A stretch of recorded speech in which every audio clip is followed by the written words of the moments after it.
Hi hello வணக்கம் மக்களே. This video sponsored by பைமோட். இந்த வெப்சைட்டில் வீட்டுக்கு தேவையான கிராசரிஸ் அண்ட் வீட்டுக்கு தேவையான ப்ராடக்ட்ஸ் எல்லாமே கிடைக்குது. டிஸ்கிரிப்ஷனில் எல்லாம் லிங்க் கொடுத்துருக்க, சர்ச் பண்ணி பாருங்கள். வாங்க வீடியோக்குள்ளே போகலாம். தக்காளி பஜ்ஜி எப்படி செய்கிறதுன்னு பார்க்கலாம். ஒரு குண்டா எடுத்திருக்கேன். அந்த குண்டாவை வந்து அடுப்பில் வச்சு நல்லா ஹீட் பண்ணிக்கலாம். ஹீட் ஆனதுக்கப்புறமா ஆயில் சேர்த்துக்கலாம். தக்காளியை வந்து நல்லா பொடி பொடியாக கட் பண்ணி வச்சுக்கோங்க. உங்களுக்கு எத்தனை பேர் இருக்கீங்களோ அதுக்கு தகுந்த தேவையான அளவு தக்காளியை வந்து நீங்கள் கட் பண்ணிக்கலாம்.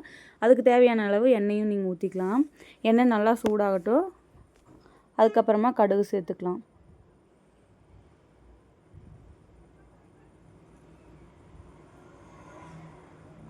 கடுகு சேர்த்துக்கலாம். கடுகு வெடிக்கிற வரைக்கும் வெயிட் பண்ணிக்கோங்க. சின்ன வெங்காயத்தை வந்து பொடி பொடியாக கட் பண்ணி வச்சுக்கலாம். 1/2 ஸ்பூன் கடுகு சேர்த்துறேன். கடுகு வெடிக்கிற வரைக்கும் வெயிட் பண்ணுங்கள்.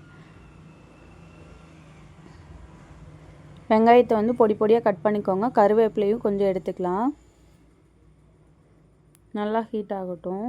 கடுகு நல்லா பொரியணும். அதுக்கப்புறமா தான் அடுத்த இன்க்ரீடியன்ட் ஆட் பண்ணணும், இல்லைனா கடுகு கசந்து இருக்கும்.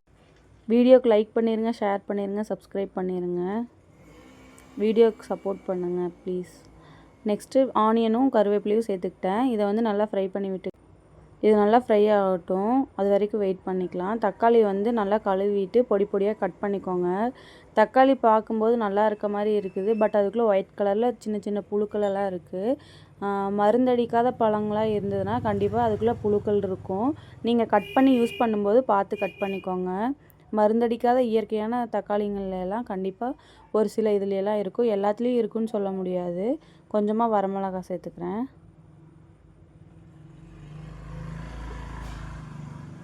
இதையும் நல்லா வணக்கி விட்டுறலாம்.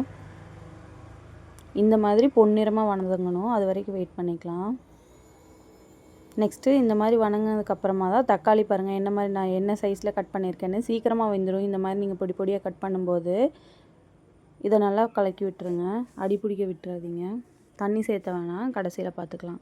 இதை ஃபஸ்ட்டு எண்ணெயிலேயே நல்லா டீப் ஃப்ரை பண்ணிக்கலாம்.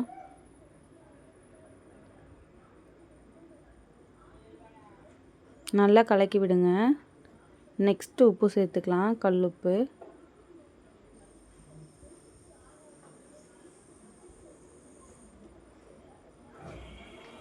தேவையான அளவு கல்லுப்பு எடுத்துக்கலாம்.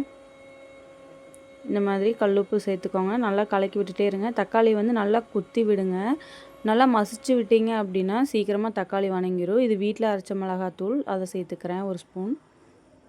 நீங்கள் காரத்துக்கு தேவையான அளவு சேர்த்துக்கோங்க. கொஞ்சமாக மஞ்சத்தூள்,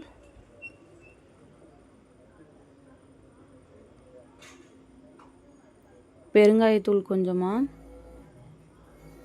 பிராண்டுக்காக காட்டலைங்க, பெருங்காயத்தூளுக்காக காட்டியிருக்கேன். உங்களுக்கு என்ன பெருங்காயத்தூள் பிடிக்குமோ அந்த பெருங்காயத்தூள் கொஞ்சமாக சேர்த்துக்கோங்க. நிறையா போட்டுறாதீங்க, அதுவே ஸ்மெல்லாக இருக்க மாதிரி இருக்கும். கொஞ்சமாக மட்டும் சேர்த்துக்கலாம்.